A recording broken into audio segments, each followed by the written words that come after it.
Je suis très heureux d'abord d'y participer parce que c'est la première fois en ce qui concerne le OFF et je suis vraiment là en tant que représentant du festival OFF quelque part. J'entends, j'écoute, je prends des notes, je prends des contacts et j'entends bien rencontrer ceux qui parlent de culture, ceux qui parlent de financement surtout puisque le OFF est probablement le seul grand festival autofinancé au monde.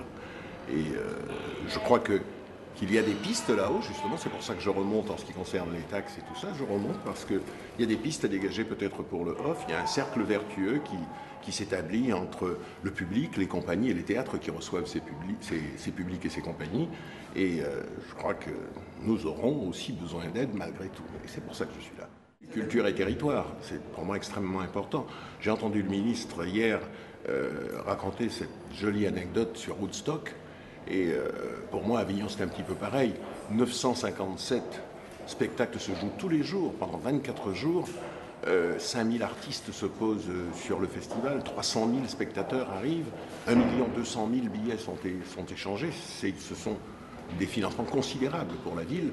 Et je crois que c'est exactement la même chose pour Woodstock. Bien sûr, il n'y a pas 300 000 participants, mais nous ne désespérons pas de les avoir un jour.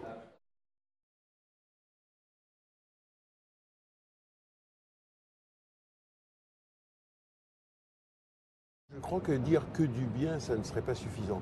D'abord, je trouve toujours intéressant que dans des grands conclaves comme ça, et je cite ça volontairement puisqu'on était dans le palais des congrès, à quelques pas du palais des papes,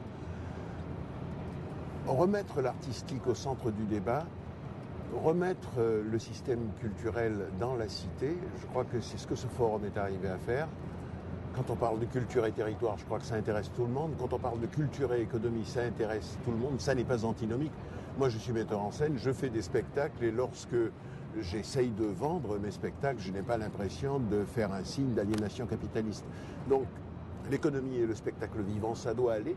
Les fonds publics et les fonds privés doivent aussi se rejoindre à un moment ou à un autre. Et je crois que c'est ce que j'ai entendu avec la fiscalité dans ce forum qui était remarquablement organisé. Et je remercie Nicolas Seydou de l'avoir fait. Et quelles sont les perspectives pour l'année prochaine alors Pour l'année prochaine, j'espère que le forum aura lieu encore à Avignon, d'une part, et qu'on pourra justement cette fois-là dégager, donner les résultats des pistes qui ont été dégagées depuis les deux forums.